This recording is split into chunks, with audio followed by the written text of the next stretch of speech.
이 시간에 하나님 말씀 보도록 하겠습니다. 하나님 말씀은 요한계시록 19장입니다. 요한계시록 19장 우리 1절부터 10절까지 말씀을 합독하는데요. 요한계시록 19장은 신약성경 418쪽 가량에 있습니다. 요한계시록 19장 1절부터 10절까지 말씀 합독합니다. 시작. 이 일 후에 내가 들으니 하늘에 허다한 무리의 큰 음성 같은 것이 있어 이르되 할렐루야, 구원과 영광과 능력이 우리 하나님께 있도다. 그의 심판은 참되고 의로운지라. 음행으로 땅을 더럽게 한 큰 음녀를 심판하사 자기 종들의 피를 그 음녀의 손에 갚으셨도다 하고, 두 번째로 할렐루야 하니 그 연기가 세세토록 올라가더라.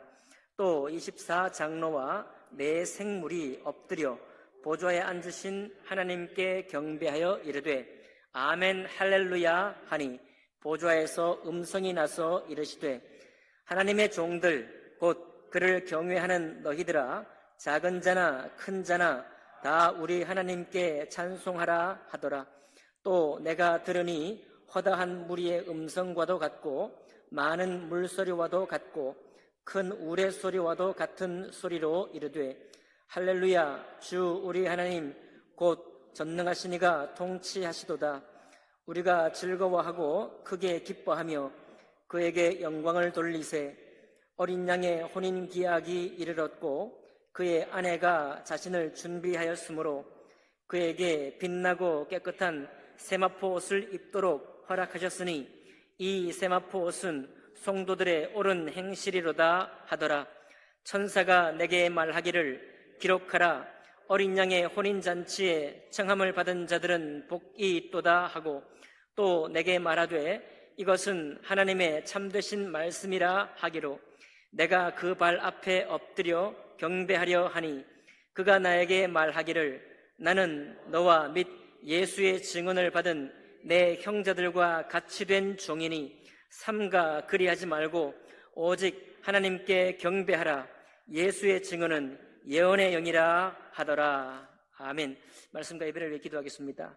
살아계신 하나님 아버지, 거룩하신 주님의 말씀이 오늘 이 저녁에도 우리의 심령을 관통하시고 또 우리의 하나님 새롭게 될 그런 마음이 있다면, 생각이 있다면 주님 새롭게 해주심으로 우리 주님과 함께 연합할 수 있는 저희들 이 시간 될 수 있도록 축복해 주옵소서. 하나님께 홀로 영광 받으시기를 원하며 귀하신 우리 주 예수님 이름으로 기도하옵나이다. 아멘. 오늘 이 계시록 19장에 있는 말씀을 본문으로 해서 어린 양의 혼인잔치에 초대받은 성도라는 제목으로 하나님의 말씀 나누겠습니다. 여러분과 제가 만난 지 한 15년이 지금 지나가고 있습니다. 아마도 이상주의자와 현실주의자 사이에 제가 어느 쪽에 있는가 여러분 판단해 보신다면 저는 이상주의자 쪽에 있습니다. 당연히. 이상주의자라는 것은 역으로 말하면 현실을 약간 좀 잘 못 읽을 수도 있고 좀 현실적이지 못한 그런 면이 없잖아 있습니다. 그러나 이상주의자의 장점은 뭐냐면 현실이 아무리 어렵고 몰래 나아가야 할 방향으로 나아가지 않더라도 한 사람만이라도 있으면 그와 함께 앞으로 나가는 거예요. 그게 이상주의자들의 특징입니다. 아니, 상대적으로 말이죠. 저라고 현실적이지 않은 게 아니겠죠. 우리는 좀 더 이상주의적이냐, 좀 더 현실주의적이냐, 이 두 사이에 있습니다. 뭐 극단적인 형태는 아무도 없겠죠.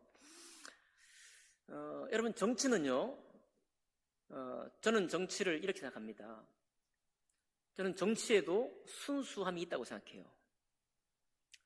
왜냐하면 정치도 전문 영역이기 때문입니다. 경제인도 전문가예요. 정치도 전문가 영역입니다.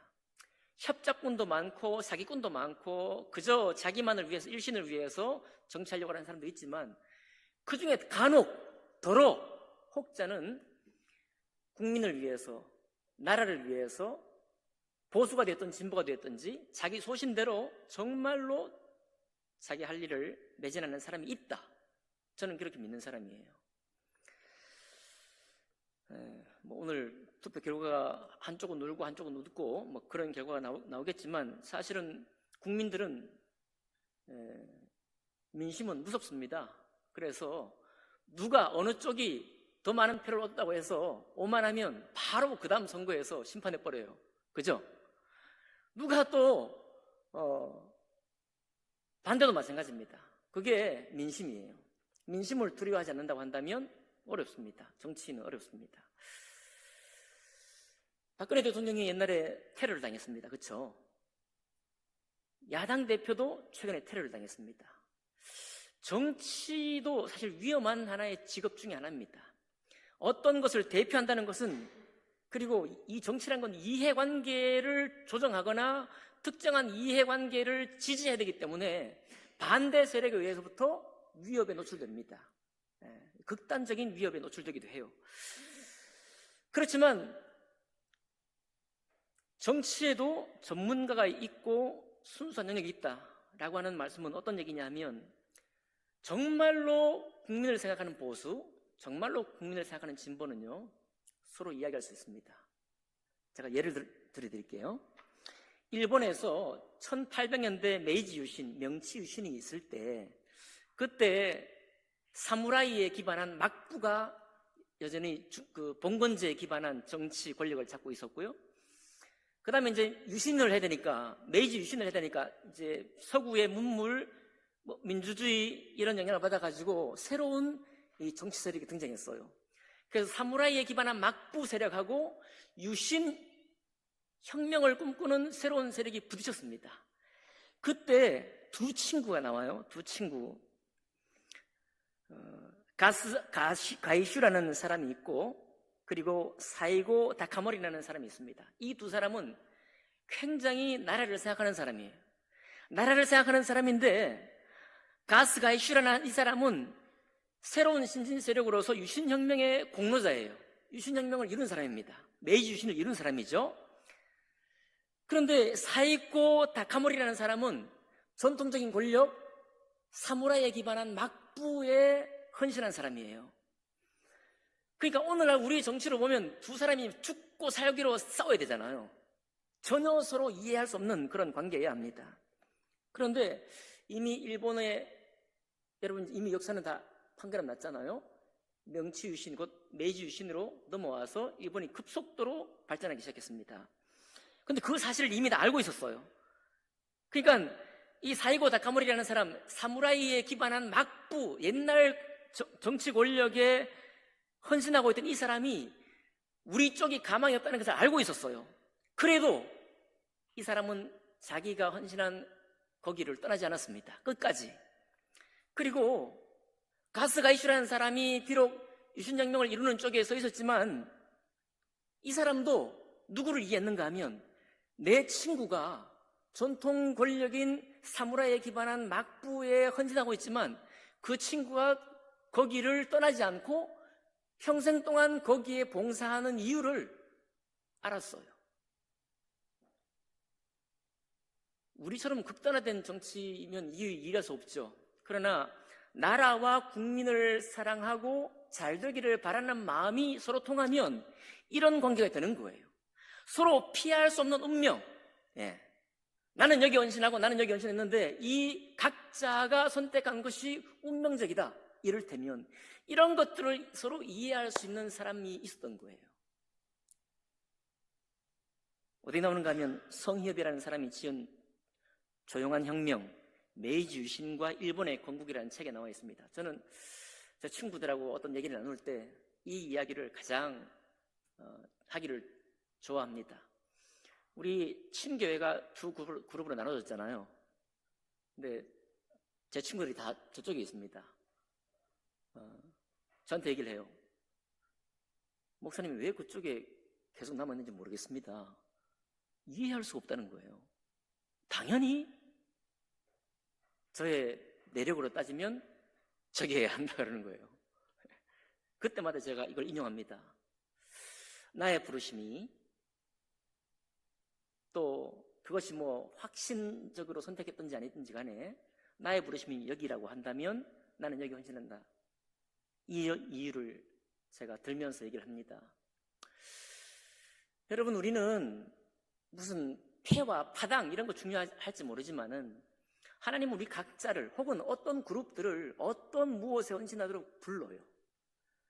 여러 가지 이유를 댈 수 있지만 약간 운명적인 어떤 것들도 포함되어 있을 수 있습니다. 그러면 거기에 헌신적으로 수고하고 섬기는 것이 옳습니다. 저는 그렇게 믿는 사람이에요.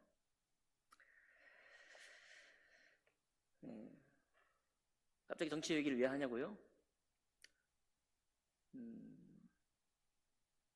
하나님의 오늘 이 19장에 있는 말씀은 어떻게 보면 우리가 오늘 선거라는 이 제도를 통해서 굉장히 온건하게, 겸손하고 점잖하게 정치에 참여할 수 있고 하는 제도를 가지고 있잖아요.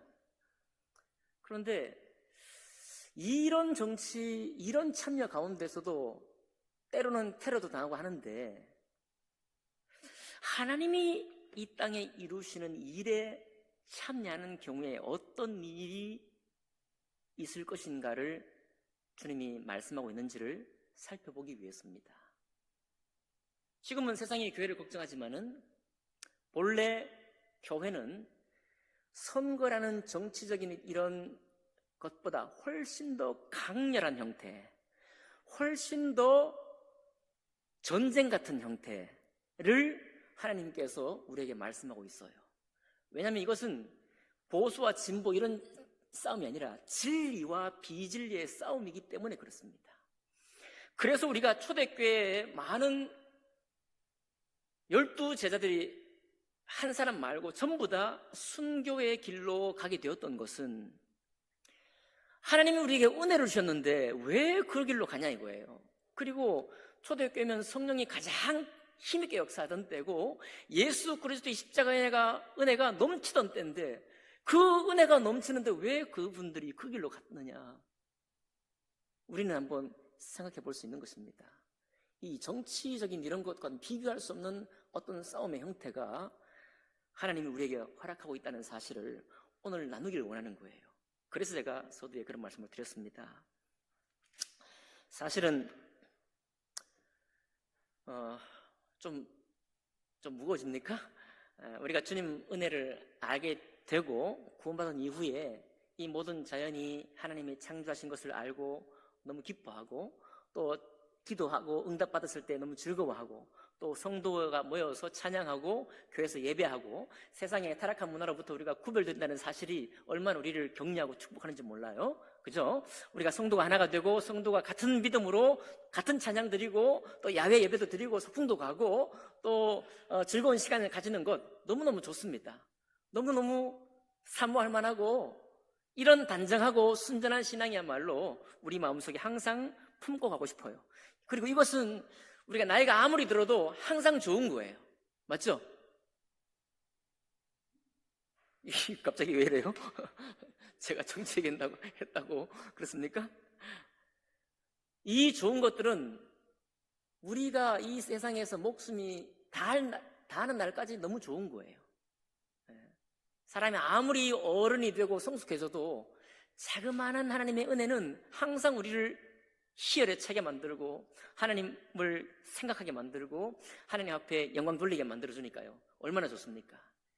그런데 이런 날들이 우리에게 항상 있지만은 그런 가운데서 주님께서 우리에게 맡기신 하나님의 말씀, 예수 그리스도의 도에 관한 생각을 자꾸 뒤로 물리치는 것은 바람직하지 않다라고 오늘 말씀이 여러분과 저에게 말씀하고 있습니다. 한번 볼까요? 자, 1절에 찬양합니다. 할렐루야, 구원과 영광과 능력이 우리 하나님께 있도다 라고 찬양하고요. 그리고 2절 보니까 그의 심판은 참되고 의로운지라 라고 말하고 있습니다. 요한계시록에 항상 나오는 말이에요. 그의 심판은 참되고 의로운지라. 왜 참되고 의로우냐? 음행으로 땅을 더럽게 한 큰 음녀를 심판하게 하는 것이기 때문에 참되고 의로운 것입니다. 그리고 이 음행으로 신앙적인 타락, 사회적인 타락, 윤리적인 타락을 하게 만든 이 큰 음녀를 심판하는 이유는 뭐냐? 또 하나의 이유는 하나님을 따르는 의의 종들, 자기 종들의 피, 이 악한 자들의 손에 의인들이 죽어갔기 때문에 그 의인들이 죽은 그 피를 하나님이 갚아주시기 때문에 의로운 심판인 거예요. 아멘 합시다. 예. 그렇기 때문에 의로운 심판입니다. 그리고 이 심판 후에 4절 보니까요, 24장로와 네 생물이 요한계시록 초반부터 나오던 얘기죠. 하나님 보좌에 24장로가 있고 또 어떻습니까? 네 생물이 있잖아요. 그 주위에 우리 하나님의 보좌가 있고 그 보좌에 앉으신 하나님을 향해서 막 찬양하는 거예요. 경배하는 것입니다. 왜 경배할까요? 하나님의 의가 옳습니다. 하나님의 진리대로 통치하시는 것이 마땅합니다라고 찬양하는 거예요. 그러면서 그 보좌에 있는 하나님의 음성이 나타나게 5절입니다. 하나님의 종들 곧 그를 경외하는 너희들아, 작은 자나 큰 자나 다 우리 하나님께 뭐하라? 찬송하라 라고 말하고 있고요. 6절 가보니까 더 큰 소리로 할렐루야, 주 우리 하나님 곧 전능하시니가 통치하시도다. 우리가 즐거워하고 크게 기뻐하며 그에게 영광을 돌리세. 어린 양의 혼인기약이 이르렀고 그의 아내가 자신을 준비하였으므로 그에게 빛나고 깨끗한 세마포 옷을 입도록 허락하셨으니 이 세마포 옷은 성도들의 뭐라? 옳은 행실이로다 라고 말하고 있습니다. 자, 예전에 우리가요, 예수 그리스도를 믿었으면 우리는 어린 양의 신부가 되었다라고 믿었습니다. 맞나요? 그 믿음이 옳은데 오늘 이 말씀은 그 구원의 믿음, 하나님과 내가 어떤 관계로 새롭게 되었는가를 믿는 믿음에 더 나아가는 말씀입니다. 어린 양의 혼인기약이 이르러서 이제 어린 양이 누굽니까? 재림하신 예수님이죠. 재림하신 예수님과 혼인한 날짜가 이르렀는데 그 재림하신 예수님과 누가 혼인합니까? 그의 아내가 혼인하는데 아내가 누구예요? 성도죠, 성도. 여러분과 저 아닙니까? 예수 그리스도를 믿고 그분의 진리의 말씀과 그분의 십자가의 도를 믿고 따르는 바로 우리들이 하나님의 어린 양의 신부입니다. 그 이제 웨딩 마치를 이제 결혼식을 막 하기 직전인 거예요. 예언하기를. 그런데 그 신부의 상태를 뭐라고 하는가? 그에게 빛나고 깨끗한 세마포 옷을 입도록 허락하셨다 이거예요. 뭐 하셨다고요? 입도록 허락하셨다. 그리고 7절 하반절에 보니까 그의 아내가 자신을 준비했다라고 나오잖아요. 준비했다는 말이 뭐냐면 단장했다는 말이에요. 단장 언제 하죠? 네. 신부가 단장 언제 합니까? 결혼 전에. 뭐 입기 전에?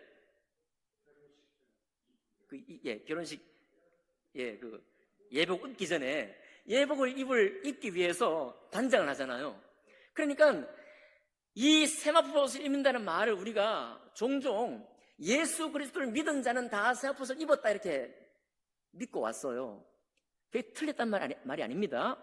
그 믿음과 구원의 확신은 너무 아름다운 거예요. 너무 영광스러운 것입니다. 그래서 죄악 가운데 우리가 구별되었다는 사실, 내가 죄에 대해서는 죽고 하나님을 향해 살게 되었다는 사실에 대한 이 확신은 너무너무 귀한 것입니다.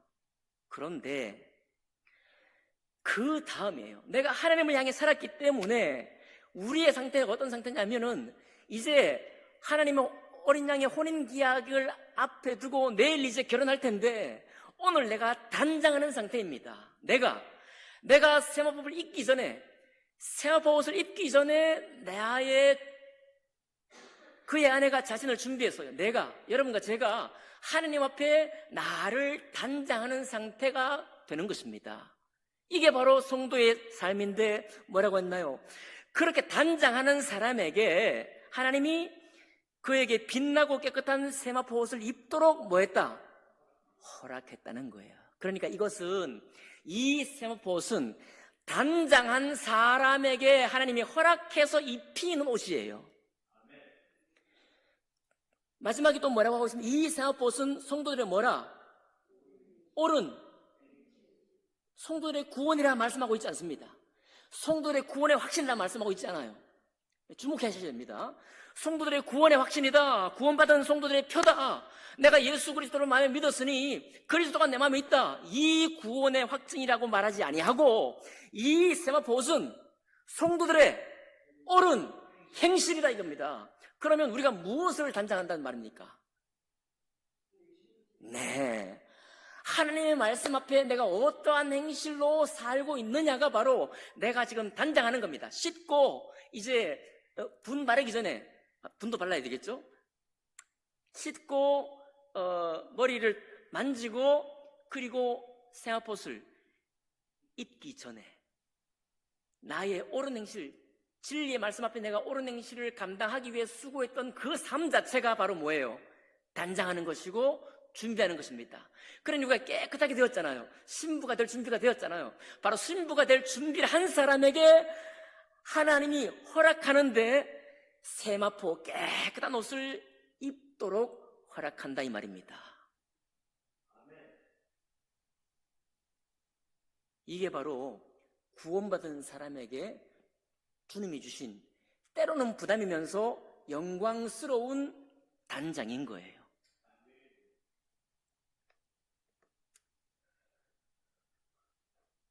여러분, 그러니까 오늘 아침에 문자도 보내드렸지만은 우리가 하나님 말씀을 순종한다는 것이 쉬운가요? 네, 결코 쉽지 않습니다. 여러분과 제가 이 땅에 살면서 신앙생활을 계속 한다는 이야기는 제가 조금 현실주의자냐 이상주의자냐라고 했을 때 좀 더 이상주의에 가깝다고 말씀드렸잖아요. 성도는 편찬에 있어도 성도는 누구냐 하면 좀 더 이상주의자 쪽에 가까운 사람들입니다. 왠지 압니까? 믿음의 현실은 참으로 우리를 끌어내려요. 그렇지 않습니까? 이 살아가는 이 땅의 믿음의 현실, 교회도 마찬가지로 교회의 현실, 성도의 현실, 세상의 현실을 바라볼 때 어느 것 하나 하나님의 믿음의 말씀 앞에 옳은 행실을 살도록 끊임없이 격려하고 강력하게 도전하는 그런 현실이 많아요? 적어요? 네. 정치는 아무것도 아니에요, 여러분. 이 도전에 비하면 정치는 아무것도 아닙니다. 하나님께서 우리에게 맡기신 이 신앙의 진리의 올바른 행실이라는 것은 강력한 도전이에요. 너무너무 강력해서 현실적으로 우리가 둘러볼 때 이렇게 사는 사람이 별로 없어 보일 수 있습니다. 그런데 그럼에도 불구하고 누구를 바라보는 거예요? 네. 한두 사람 바라봅니까? 그 한두 사람이 없어도 누구를 바라보는 게 성도입니까? 어린 양 대신 예수 그리스도를 바라보며 달려가는 사람이 성도인 거예요. 네.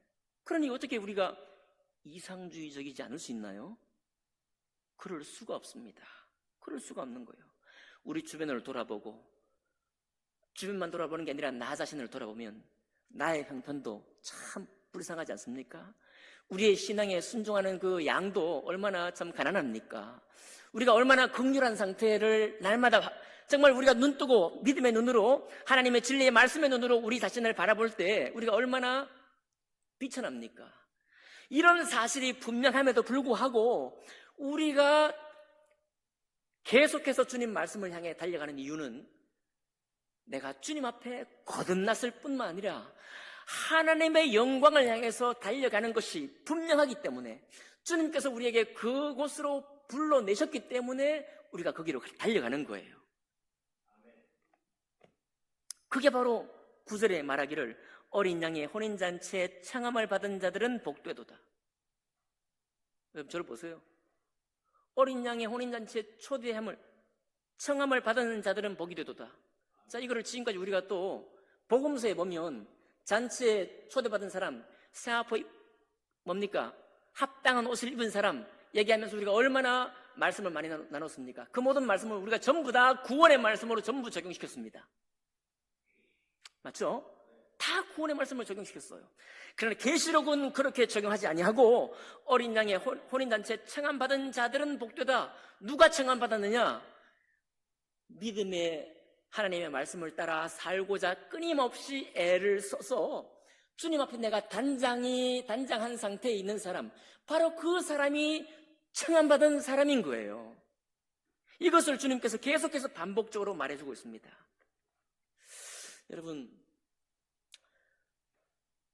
우리가 신앙생활을 20년 하든 40년 하든 50년 하든, 그리고 여러분과 저의 믿음의 헌신과 도전이 어떤 수준에 있든지 간에 상관없이 저는 이런 권면을 드리고 싶어요. 우리 인생에 사실 인생은 한 번뿐이잖아요. 인생 한 번뿐이에요. 그리고 우리가 믿음으로 정말 힘있게 도전하는 것도 제 마음속에는 딱 한 번 있을 것이다, 저는 생각을 해요. 아니, 평소에 우리가 믿음의 싸움을 싸우지 않는다는 것이 아니라 정말로 우리가 내가 정말 내 한 번뿐인 인생 속에서 주님의 구원을 입고 하나님의 영광을 쫓아가고 있는데 내가 주님과 함께 연합했다, 내가 주님께서 나에게 맡기신 이 진리의 말씀을 따라 살기로 수고하려고 애를 썼다라고 말할 수 있는 그 한 가지, 그 한 번, 그 단 한 번, 그 단 한 번의 도전은 언제 될 것이냐 잘 모르지만 저는 여러분과 저에게 같이 도전하고 싶습니다. 한 번은 우리의 나이가 어떠하든 상관없이 한 번은 하나님, 내가 이 사실, 이 옳은 행실을 도전해서 깨지고 부서진 이 사실만큼은 내가 주님 앞에 단장했다고 말하겠어요. 내가 떳떳하고 당당하게 말하겠어요. 그리고 내가 그 사실을 들어서 내가 주님 앞에 단장한 존재라고, 내가 성도의 옳은 행실을 한 사람이라고 나는 말하겠어요 라고 할 만한 그것을 가슴에 품을 수 있기를 바라는 것입니다. 그런데도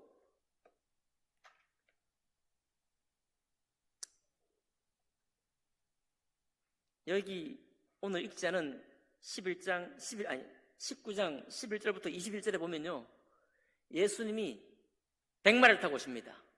뭘 타고 오셔요? 백마. 주님이 처음 오실 때는 뭐 타셨어요? 겸손하게 나귀 새끼 타고 오셨죠? 다시 오실 때는 뭐 타고 오신다고요? 백마는 누가 타십니까? 승리의 왕, 전사, 승리의 전사만 타는 게 백마입니다. 예수님께서 다시 오실 때는 승리의 백마를 타고 오셔요. 승리의 백마를 타고 오시는데 막 멋진 빵빠레가 울리고 승전고를 울리는 그런 장면이 우리에게 그려지잖아요. 그런데 19장에는 그렇게 빛나고 아름다운 장면이 나오는 것이 아니라 주님이 철장을 가지고 만국을 다스리러 오시는데 이 철장을 가지고 하나님을 대적한 사람들, 그리고 음행한 사람들, 믿음의 의인들을 죽인 사람들, 또 많은 사람들을 유혹한 사람들을 그 철장으로 전쟁하면 어떻게 되죠? 칼로, 창으로 베어서 죽이잖아요. 이 백마 탄 예수님이 옷이 피로 물들어져 있다고 말하고 있습니다. 피로 물들어져 있는 거예요, 예수님이. 승리의 예수님이 오시는데 오셔서 하시는 일이 용, 사탄, 그리고 음행으로 믿음의 행실을 살지 못하게 하고 나약하게 살게 했던 그 모든 거짓 선지자를 포함해서 그들을 향해서 예리한 검, 당신의 말씀 입에서 나오는 예리한 검으로 무찌르는데 그 무찔림 받은 사람들의 피로 당신의 깨끗한 옷이 물들었다라고 말하고 있어요. 여러분, 그러니까 주님이 오신다는 것은 마냥 영광의 승리가 아닙니다. 항상 말씀드리죠. 십자가에도 하나님의 저주와 부활이 함께 있고 주님의 다시 오시는 재림도 피 튀기는 그 전쟁의 패배자들, 죽임당하는 사람들하고 높임받는 사람들이 구별되는 거예요. 주의 재림 때는 그것이 구별되는 것입니다. 그냥 주님 다시 오십시오, 주님 재림에 마라나타, 주님 오십시오, 단지 이것만 가지고 나가는 것이 아니라 우리 눈앞에 하나님이 그렇게 승리의 전사로 오셔서 그렇게 믿는 사람을 힘들게 만들었다는 사람들을 피로써 갚아내시고, 그리고 그들로부터 죽임당한 의인들을 영광스럽게 높이셔서 죄와 사망은 끝끝내 멸망당하는 것을 보여주시고 의와 하나님의 의인들은 영광을 입는다는 사실을 전 세계 온천하 만국에 확실히 보여주는 사건이 주님의 재림이에요.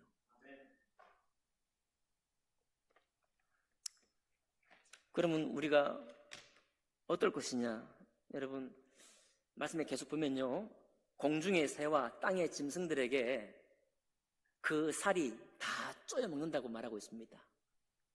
악한 악인들이요, 공중의 새와 들짐승에게. 그런데 계시록에 나오는 이 말씀이 예레미야에도 나오고 시편에도 나오고 사무엘상에도 나오고 열왕기상에도 나옵니다. 똑같은 표현이에요. 공중의 새들에게 쪼여먹힐 것이고 들깨들에게 살이 뜯겨나갈 것이다. 그런데요, 이 표현을 누구한테 적용했느냐? 어떤 경우는 이집트 군대에게 적용했습니다. 바로의 군대가 이스라엘을 치러 올라올 때 그때 바로의 군대가 공중의 새와 들깨들에게 살이 먹힐 것이다 선포해요.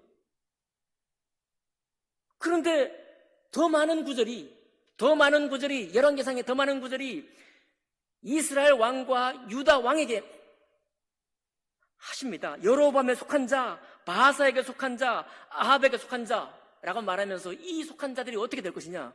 공중의 새와 들짐승에게 먹힐 것이다 라고 말하는 거예요. 여러분, 한쪽은 이방인의 왕이고 더 많은 왕들은 하나님의 택함받은 왕들이에요.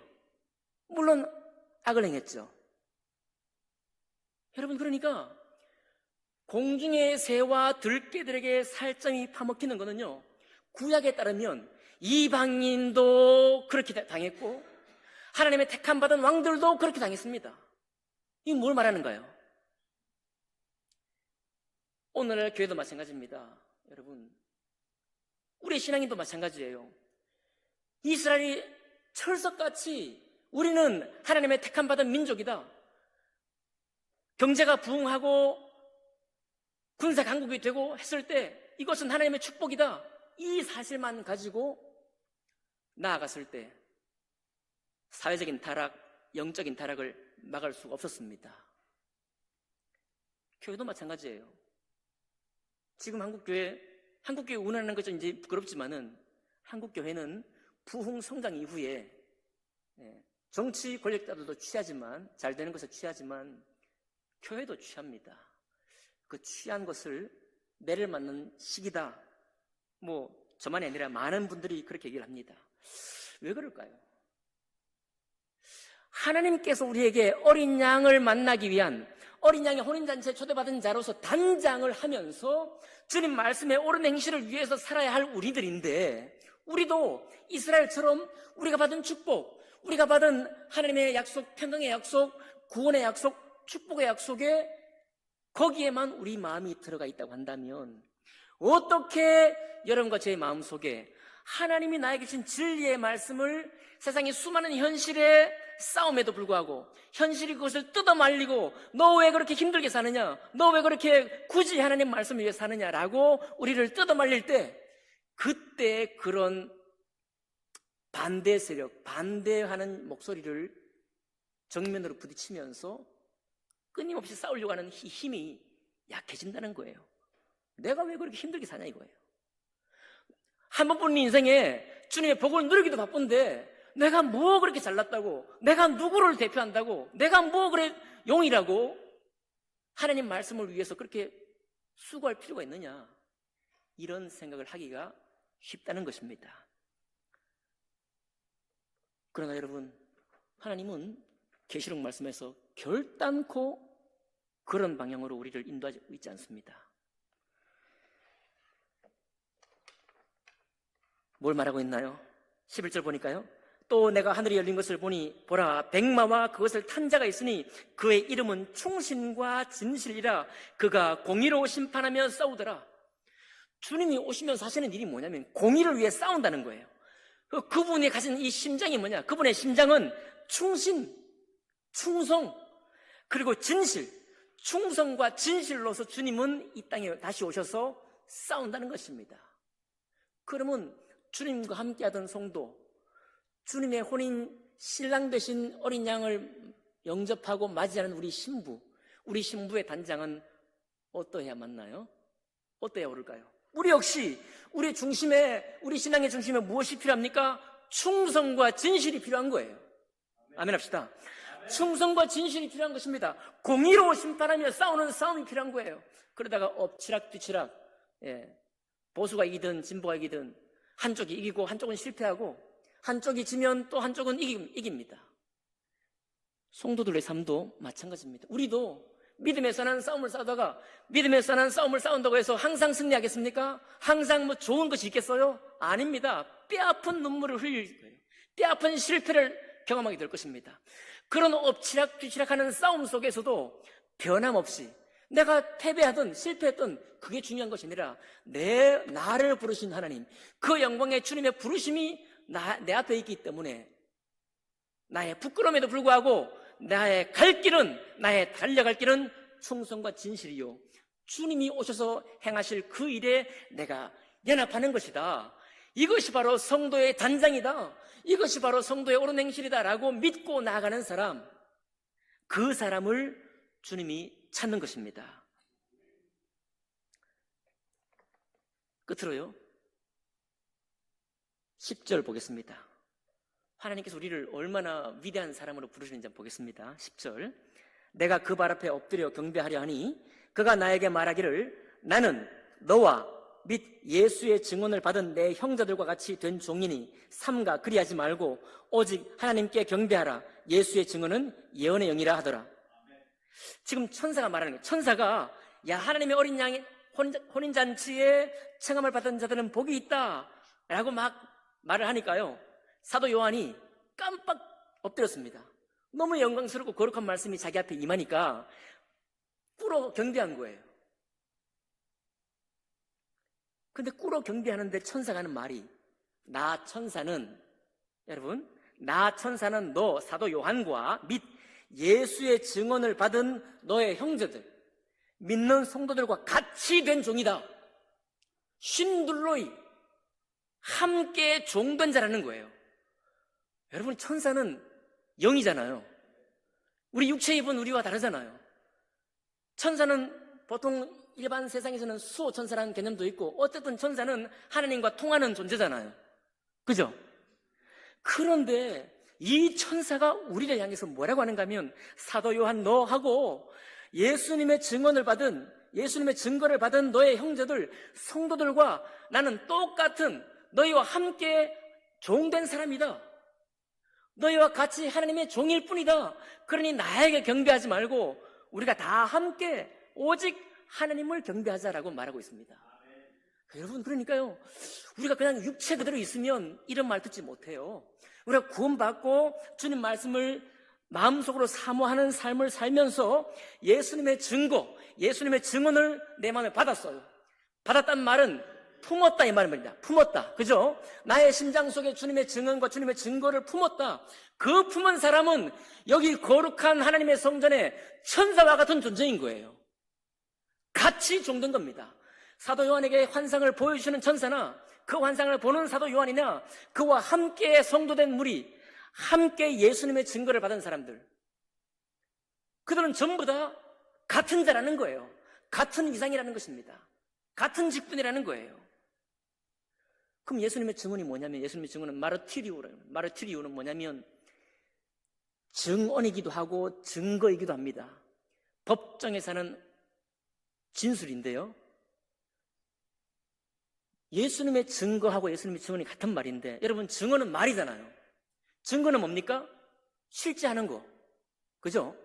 예수님의 증거와 증언이 같은 마르티오라는 말인데, 예수님의 증거가 무엇입니까? 예수님이 실제로 이 땅에 오셔서 하나님의 선을 위해서 죽기까지 순종한 거, 그리고 우리의 구원을 위해서 십자가에 죽으시고 부활하신 거, 당신의 몸으로 이루신 바로 그 사실이 증거죠.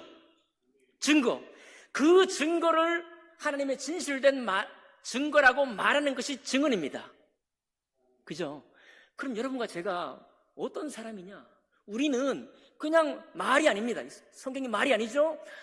예수 그리스도께서 친히 당신의 생애 3년 반 동안 공생애 동안 당신의 몸에 이루신 바로 그 증거, 확실한 십자가의 증거, 죽으심과 부활의 증거, 바로 그 위에서 하나님의 모든 말씀을 맞다 이것이 진리라고 말씀하신 그 증언, 이 둘을 다 받아 아는 사람이 하나님의 어린 양에 초대받은 신부라는 것입니다.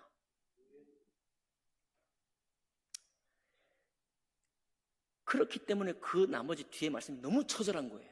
우리가 처절한 게 아니라 백마 타고 오신 주님이 이 땅에서 재림 주님이 하시는 행동이 너무나 처절한 것입니다. 왜냐하면 당신의 사랑하는 사람들이 너무 사랑하시는데 이 악한 자들이, 이 불의한 자들이 당신의 사람들을 죽이고 잡아가두고 예레미야처럼 물구덩이에 던져버리고 이사야처럼 톱으로 잘라버리고 이렇게 악행을 해가지고 당신의 사람들을 너무 많이 괴롭혔으니까 그것을 갑절로 갚아주는 겁니다. 주님 다시 오실 때 말이에요. 이게 어디 정치적인 정도 순하고 비쌀 것 같습니까? 예, 온건한 선거로 이런, 여러분, 주님과 악한 자들의 대결이 선거의 표로 투표해가지고 결정될 수 있는 그런 성질 같습니까? 절대 아닌 거예요. 이거는 싸움 속에서 전투의 증거만으로 승리와 패배가 결정되는 싸움인 것입니다. 교회 현관 입구에 나무가 잘렸습니다. 다시 말씀드리지만 제가 너무 화가 나서요. 제가 화가 너무 많이 나는데 간단한 이유입니다.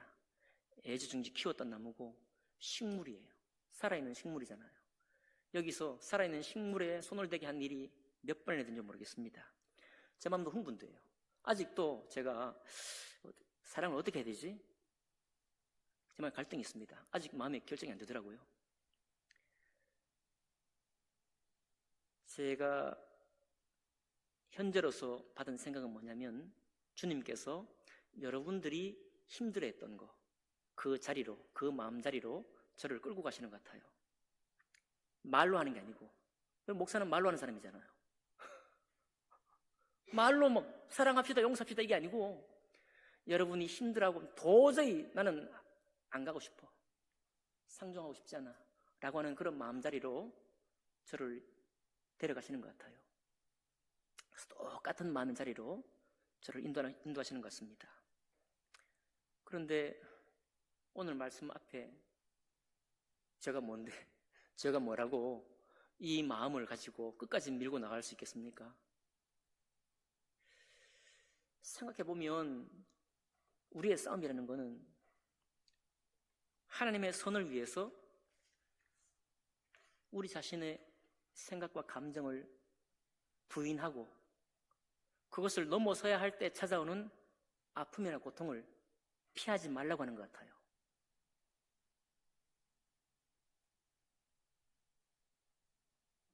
나의 이 격정적인 마음보다 하나님 말씀을 먼저 앞서고 싶지만 그럴 수 없는 내 마음의 그냥 갈등, 이 갈등을 품고 있을 때 주님 예리한 말씀으로 성령의 감동을 통해서 저를 회개케 하고 또 찔림받게 하는 그런 일을 하실 것 같습니다. 여러분, 젖붙임은요, 먼저 젖붙이는 나무를 잘라야 됩니다. 그리고 젖붙임 받을 가지도 껍질을 벗겨내야 돼요. 맞죠? 둘 다 자르고 벗겨서 합해놓고 먹는 것입니다. 그냥 나는 젖붙임 받은 가지가 그냥 아무 상처 없이 그냥 젖붙인다고 되는 게 아닙니다. 잘라내야죠. 그래야 젖붙인 자리에서 하나님의 말씀이 이루어지는 것입니다. 여러분이 갖고 계신 고통 혹은 미움 혹은 사랑하기 싫은 바로 그 자리에 저도 함께하기 원합니다. 주님께서 그쪽으로 보내시는 것 같아요.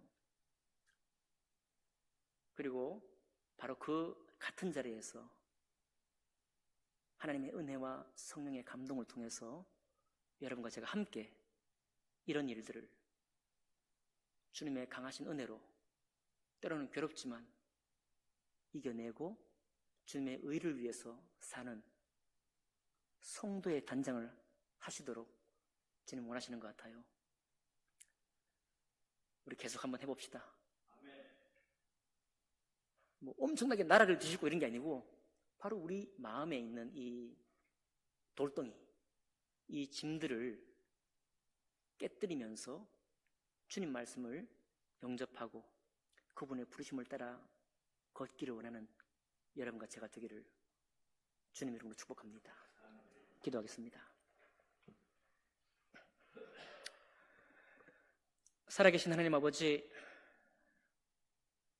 저희들 한량없이 부족한 마음이지만 그러나 처음부터 우리를 아신 주님이 우리를 구원하시기 위해서 독생자 아들을 아끼지 않으시고 죄에 대해서는 죽고 하나님을 향해서는 살도록 저희들에게 은혜를 주신 것을 감사드립니다. 주님, 저희가 구원받고 하나님의 놀랍고 아름다운 세계, 그 기쁘고 즐거운 세계를 맛볼 수 있도록 늘 축복하시니 감사드립니다. 이제는 그 축복이 계속될 것을 내가 알고 있지만 그럼에도 불구하고 주님이 걸어가신 충성됨과 진실한 그 길, 성도의 옳은 행실을 따라 우리를 단장하기 원하셨던 주님의 그 심정을 따라 내가 걸어가는 것을 포기하지 아니하고 계속해서 달려갈 수 있는 저희들 될 수 있도록 축복하여 주시옵소서. 성령 하나님 살아 역사하셔서 우리를 하나님이 이끌어 주시고 우리를 주님의 길로 나아갈 수 있도록 계속해서 힘주시고 하나님 능력 주시기를 원합니다.